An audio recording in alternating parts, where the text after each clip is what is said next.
fueron describiendo al cerebro, ¿no?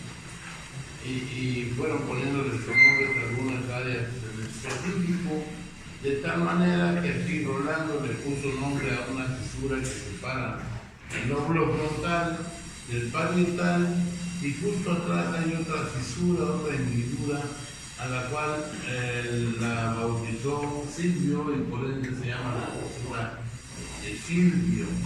Están aquí la fisura de Rolando, la fisura de Silvio, el lóbulo frontal, el lóbulo parietal, el occipital, aquí atrás, recargándose en el cerebelo, y el temporal, ¿verdad?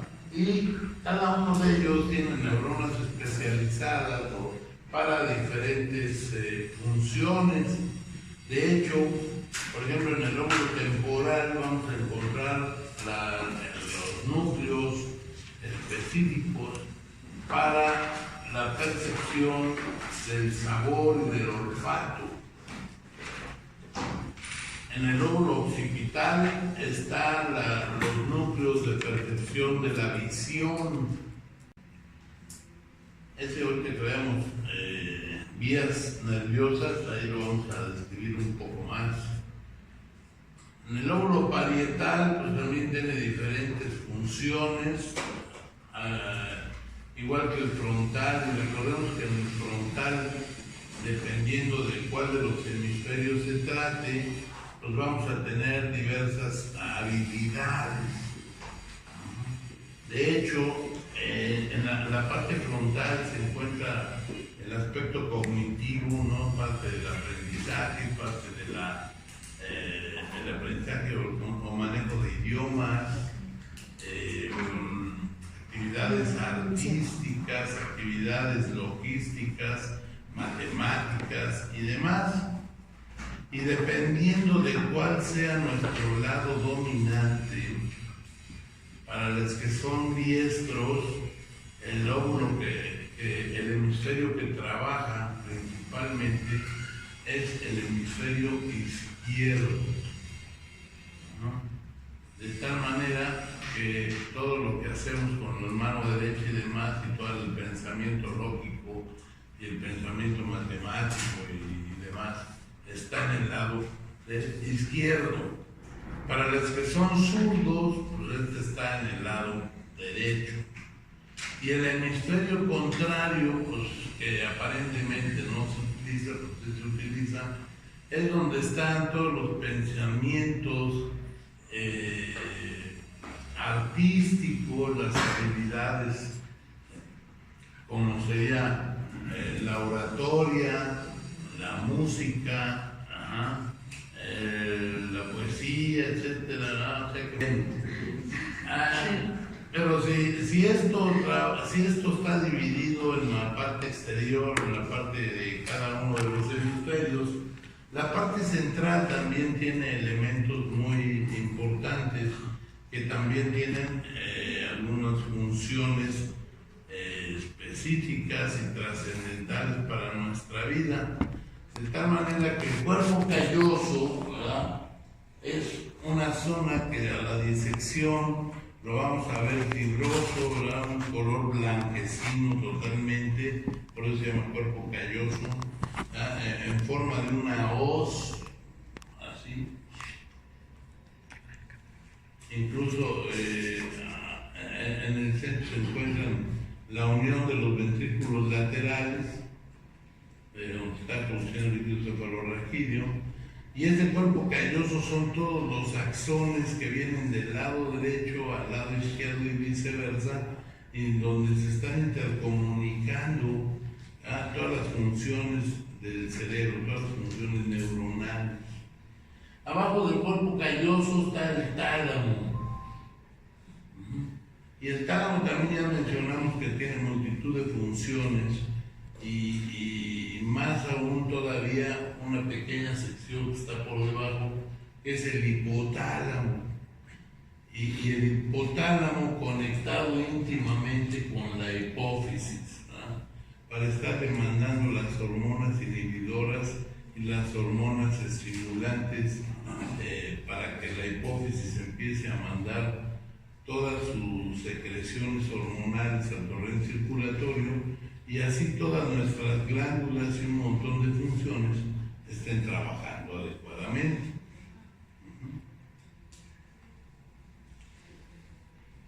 La parte del cerebelo es un órgano prácticamente, es una parte del sistema nervioso sumamente trascendental, interconectado por un lado a la zona occipital donde está la visión y por otro lado conectado a la parte interior del lóbulo temporal, ¿verdad? Para estar conectado a la zona de la audición. ¿Por qué es importante? No más que de la audición, del oído como tal, ¿no? Recordemos que el oído tiene algunas estructuras, que me imagino ya vieron, ¿no? Pero bueno, está el oído externo, que es todo el canal, separado o terminando a nivel del tímpano.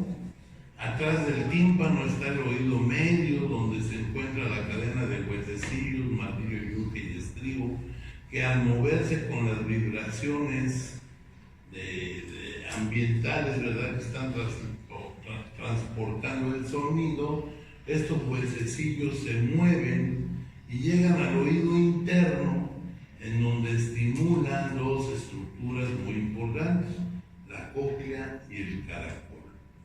Y en esta cóclea y caracol están llenas de un endolinfa, de un líquido, que están íntimamente conectadas o relacionadas con los sensores nerviosos.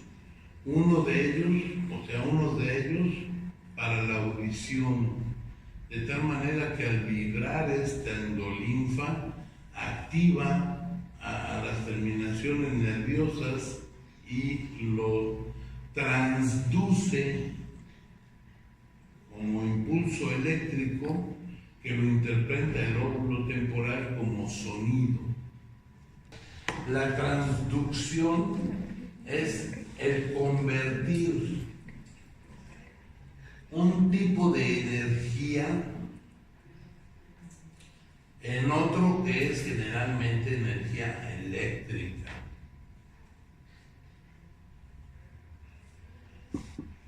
De tal manera que así, por ejemplo, llega, fíjate todo lo que se transduce en el oído. Entra la vibración aérea o acuática, ¿no? Obviamente no se nos mete tanto el agua al oído, pero todo lo que yo estoy hablando, todos los sonidos ambientales y demás, están produciendo una vibración de las partículas aéreas. Estas partículas aéreas se los meten por el conducto auditivo externo y mueven el tímpano, ¿verdad? Lo hacen vibrar como si fuera la tapa de un tambor. Esto hace que esa energía aérea, ¿verdad?, vibrátil del aire, haga vibrar al tímpano y se traduce en un movimiento mecánico de los huesecillos del oído. De tal manera que cada que el tímpano hace esto, ¿verdad?, atrás el martillo le traduce al yunque y luego al estribo como movimiento, y finalmente el estribo, ¿verdad?, le pega a la cóclea,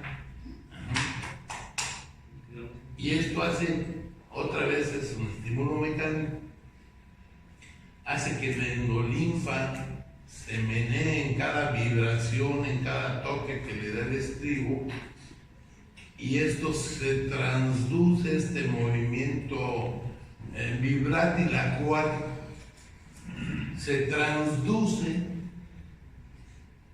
en un potencial de acción capturado o emitido por los sensores nerviosos.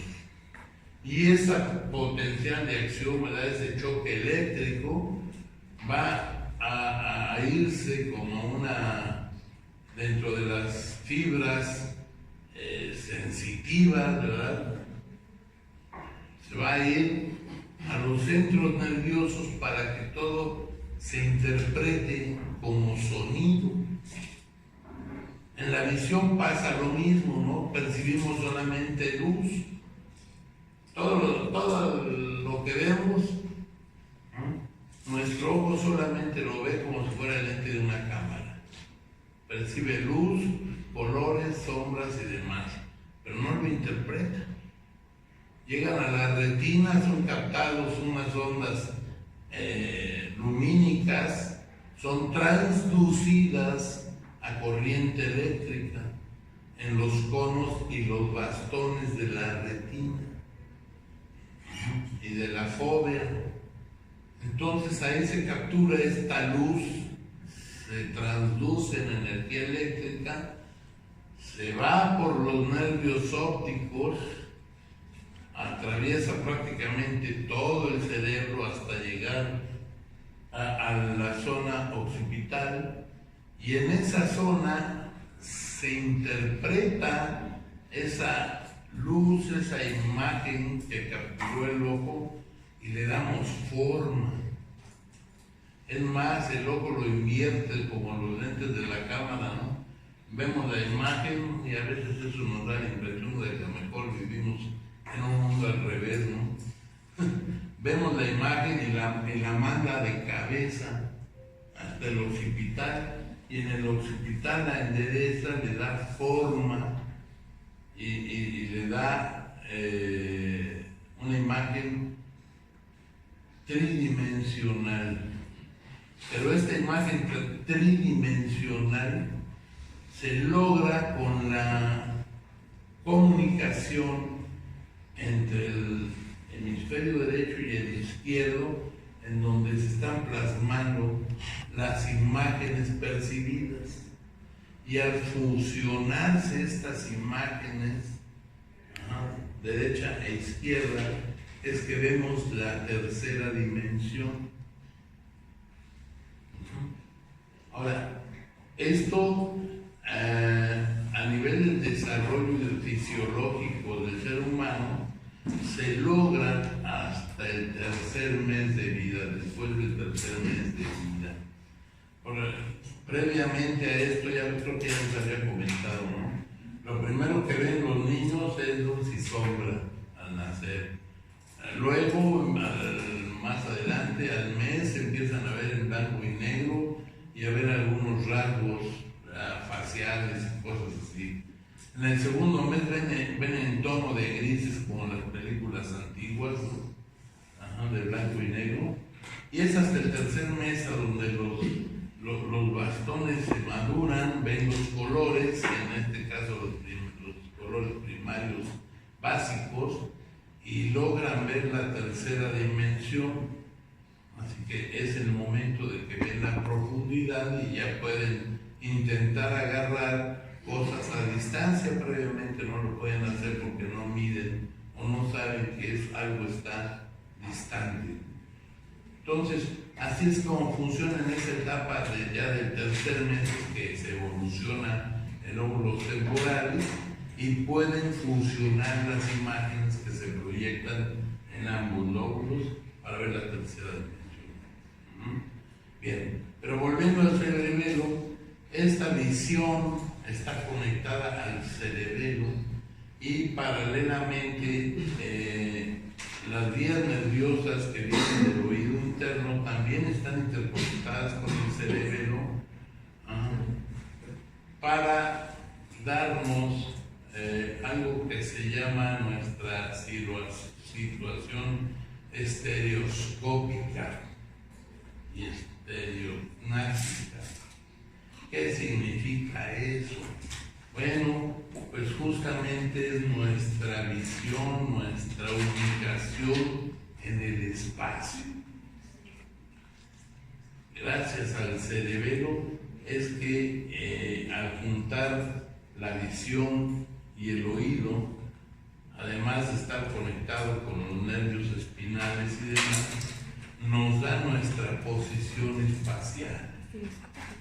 Gracias a ello podemos saber si estamos de pie, sentados, volteamos a la derecha, a la izquierda, cuál es arriba, abajo, a frente y atrás.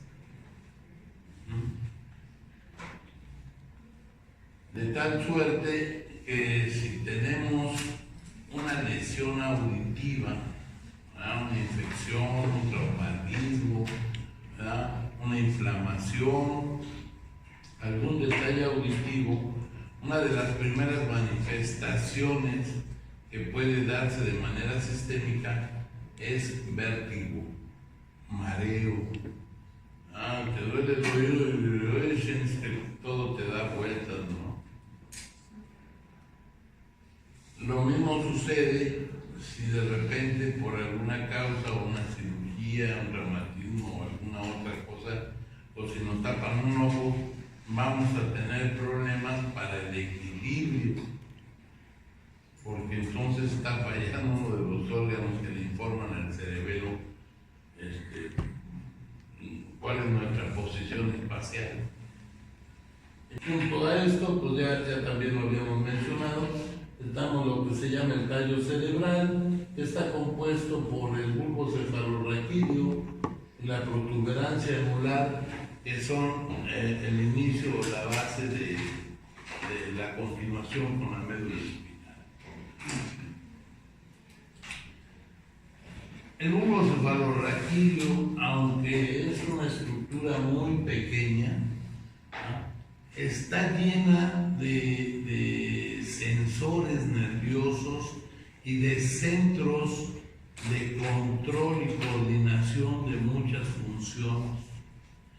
Ahí se concentran las vías nerviosas que controlan la presión arterial, la frecuencia cardíaca, la frecuencia respiratoria.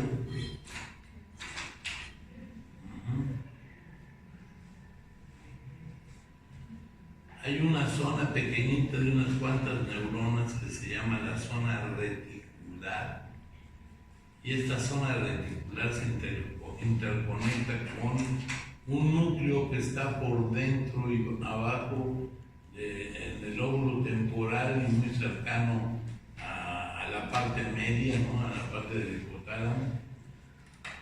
Y en esta zona reticular es a donde se controla la succión, la deglución y la masticación.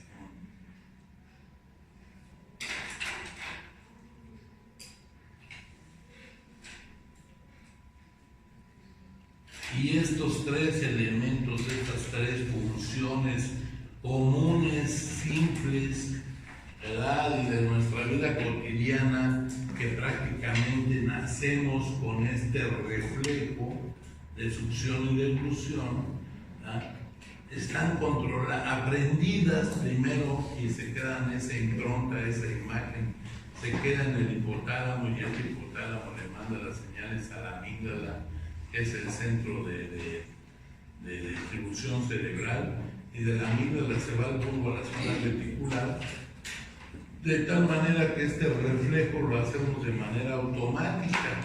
Sin embargo, este es un reflejo llamado condicionado. Y me dirán, ¿cómo va a ser si el niño ya nace y chupa y traga leche, ¿no? Bueno, justamente por ahí del sexto, séptimo mes de vida, el niño ya tiene movilidad dentro del vientre materno, o sea, de vida intrauterina, ya tiene movilidad dentro del vientre materno, y un día se descubre su mano y sus dedos, y entre ellos se descubre el pulgar. Por eso muchos niños son chupaderos.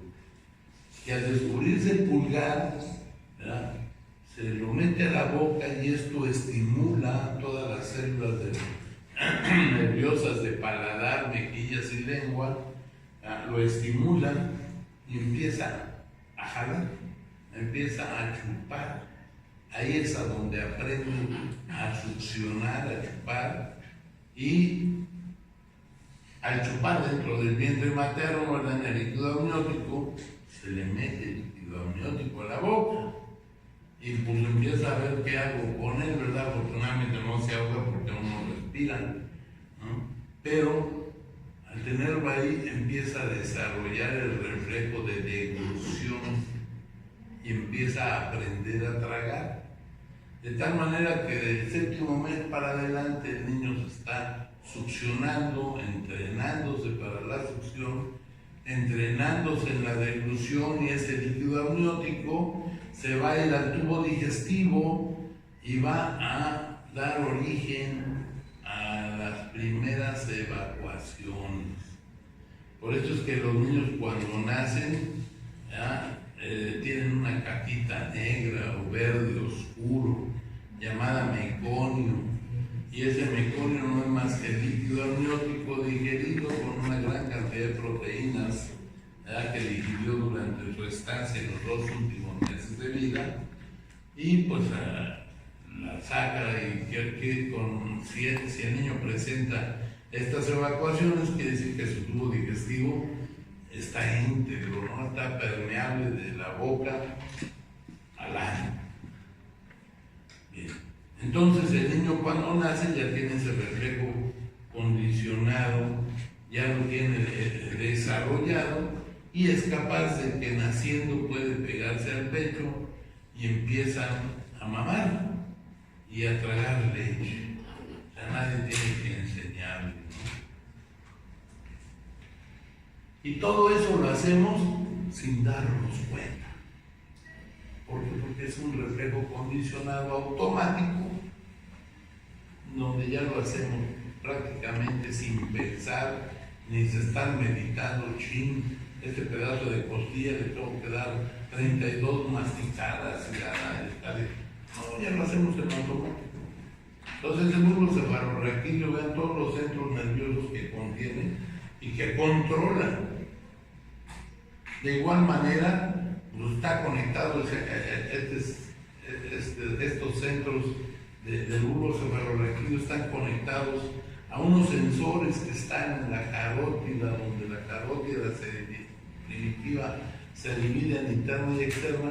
Ahí tenemos unos sensores que están midiendo la presión arterial en la que circula la sangre, de tal manera que esta información se la manda a estos receptores del bulbo cefalorraquídeo, y el bulbo cefalorraquídeo, dependiendo cómo ande la presión, activa al sistema simpático produciendo adrenalina, o al parasimpático produciendo acetilcolina. Y una vez que se producen, pues se van a ir al torrente circulatorio y le van a decir al corazón, si es el simpático, bombea con más fuerza y con más frecuencia para que suba la presión. O a la acetilcolina, ¿verdad? Simplemente le dice, todo está bien, mantén tu frecuencia y tu fuerza de contracción para mantener esa presión arterial. Lo mismo sucede con el centro de regulación del ritmo cardíaco. Estos centros carotídeos le están diciendo, nosotros vamos acelerados, ¿no?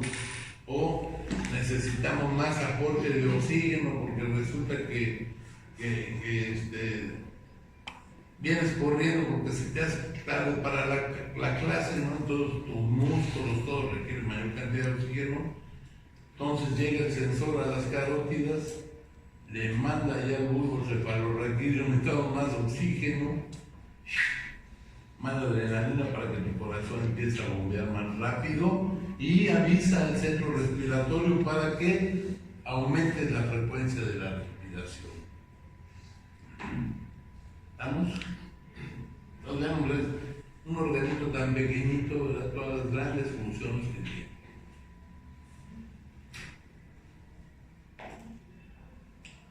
Bien. Bueno, pues aquí sí lo vemos de veras, ¿no? Cerebelo. Ahí está el cerebelo, aquí está el tronco. Todo lo que es el tronco cerebral. Ajá. La protuberancia anular, el bulbo cefalorraquídeo, de qué pequeño tamaño es,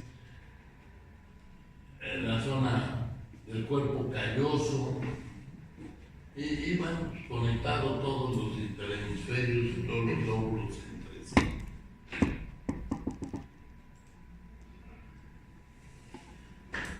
Bien, ¿qué controla cada uno de los hemisferios así en términos generales? Bueno, el lóbulo frontal No sé en inglés, pero está sacado del lente de inglés. Ajá. Controla muchas cosas del movimiento, el pensamiento y el razonamiento. Ahí se perciben las emociones, entre ellas la percepción del afecto, el cariño, el amor, el odio, la angustia, el rencor, todas las emociones ahí se capturan. Una parte de la memoria y una parte del habla. O sea, del habla, pero del habla como vocabulario. De tal manera que decíamos, si soy derecho, en el izquierdo estamos desarrollando el habla de nuestro idioma. Pero en el lado contrario, ¿verdad? Vamos a poder capturar el habla.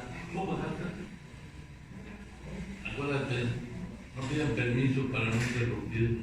Entran, salgan, quieren hacer pipí, popó, hablarle a la novia o al novio, entran, salen, no hacen ruido.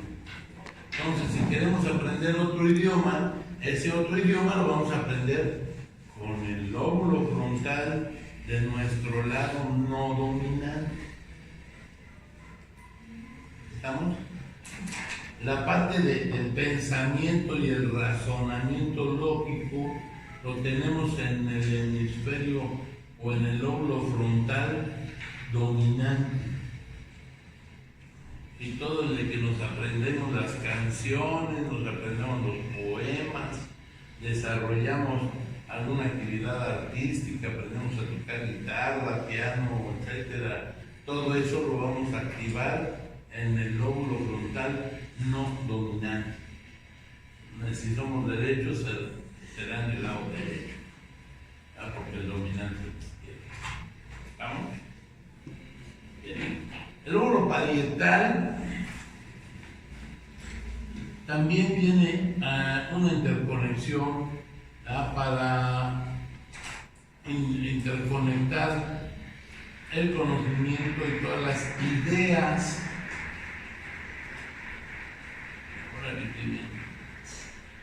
Está buena la conclusión. Para interconectarse de izquierda a derecha. Recibe también las funciones sensorias, sensitivas y motoras.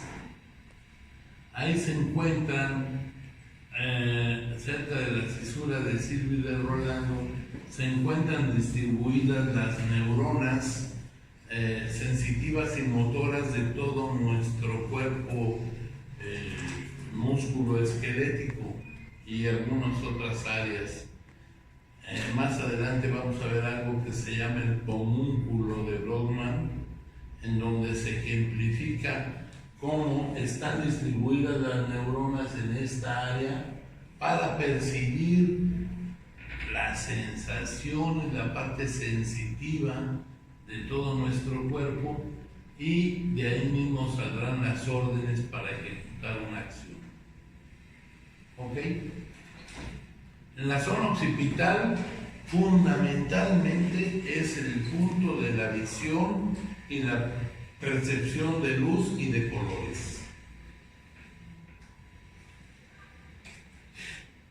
Y en la parte temporal vamos a tener los sensores que interpretan la audición, el lenguaje, incluido todo el vocabulario. Vamos a tener también parte de la memoria.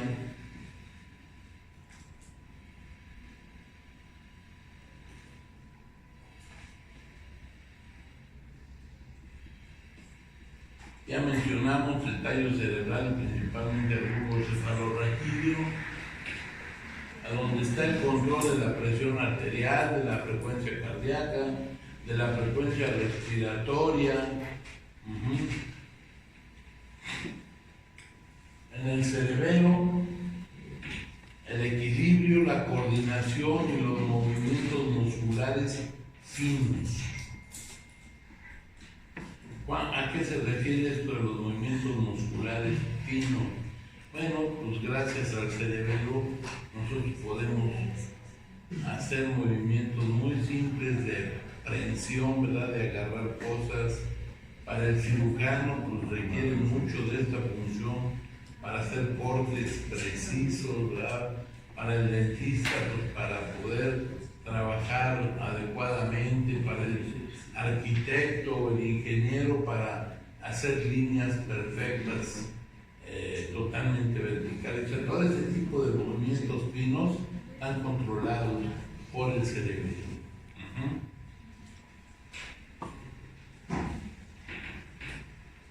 Y bueno, decíamos también que en el tallo cerebral, que está conectado hacia el hipotálamo, también vamos a estar ahí con un centro del sueño, y, o sea, es un reloj biológico, ¿no? El estado de vigilia y de sueño, controlado por el reloj biológico que está en la zona talámica.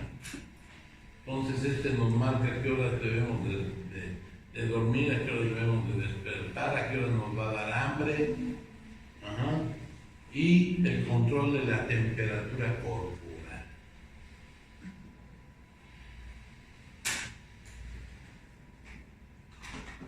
¿Estamos?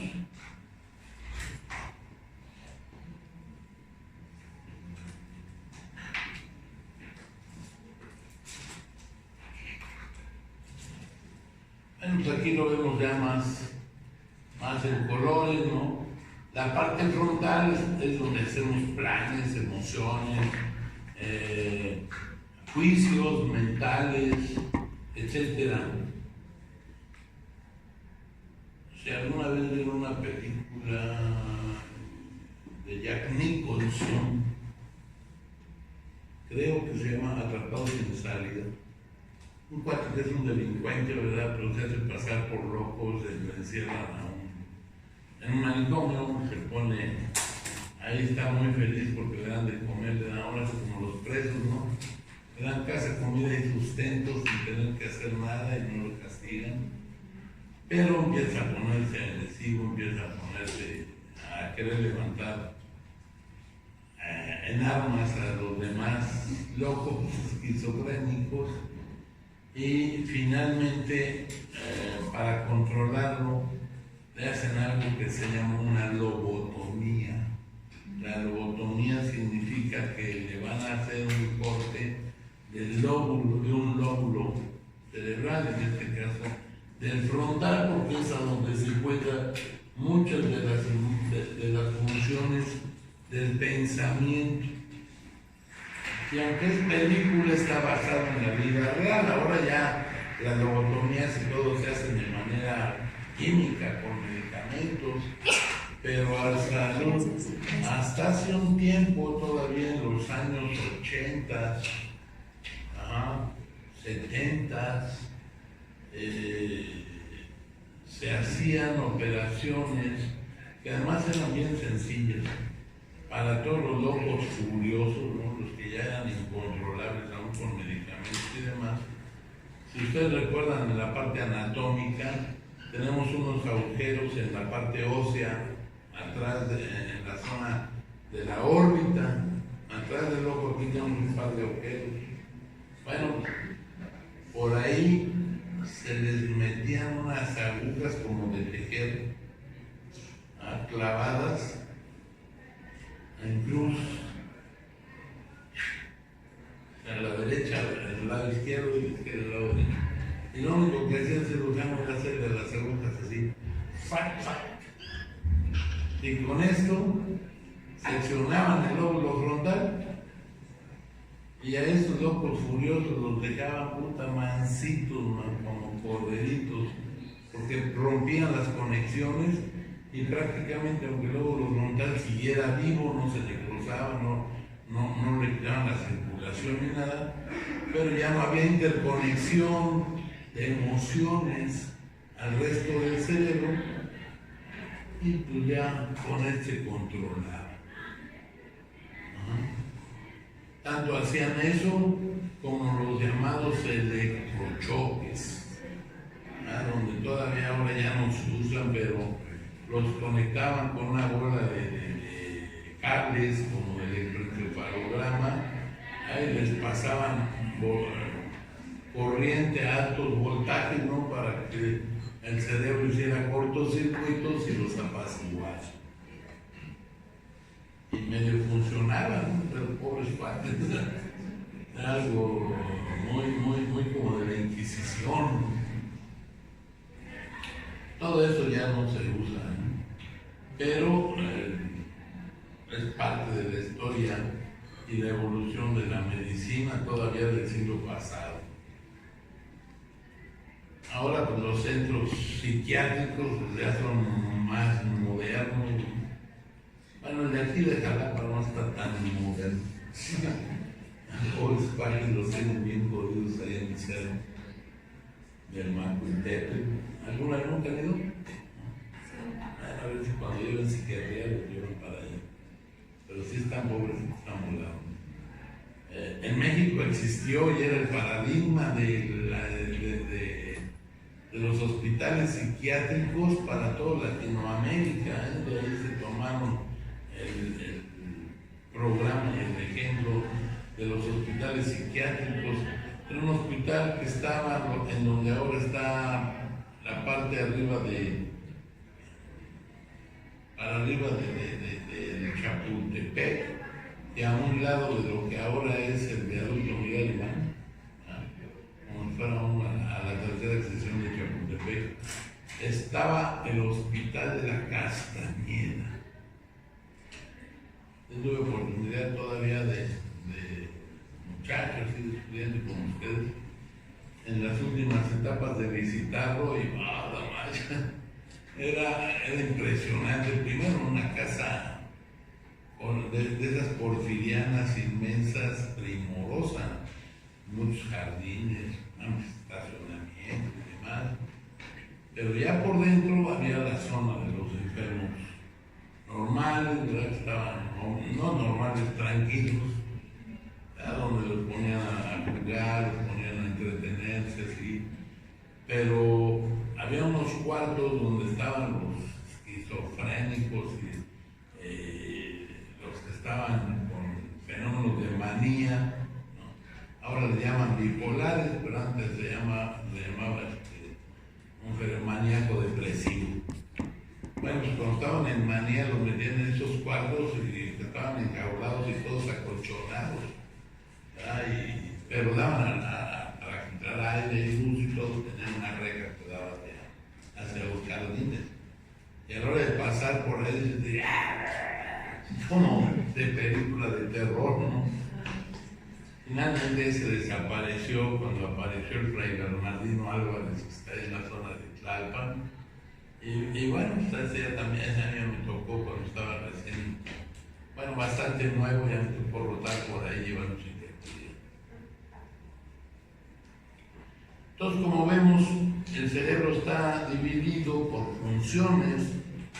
Toda la parte frontal, ¿verdad? Pues es acciones físicas de coordinación, de imaginación, planeación, emociones, juicios mentales, etc. En la zona de interconexión del frontal con el temporal, ¿verdad? Está la parte llamada área de Broca, en donde está parte de la zona verbal, tanto cómo entendemos palabras y cómo las emitimos.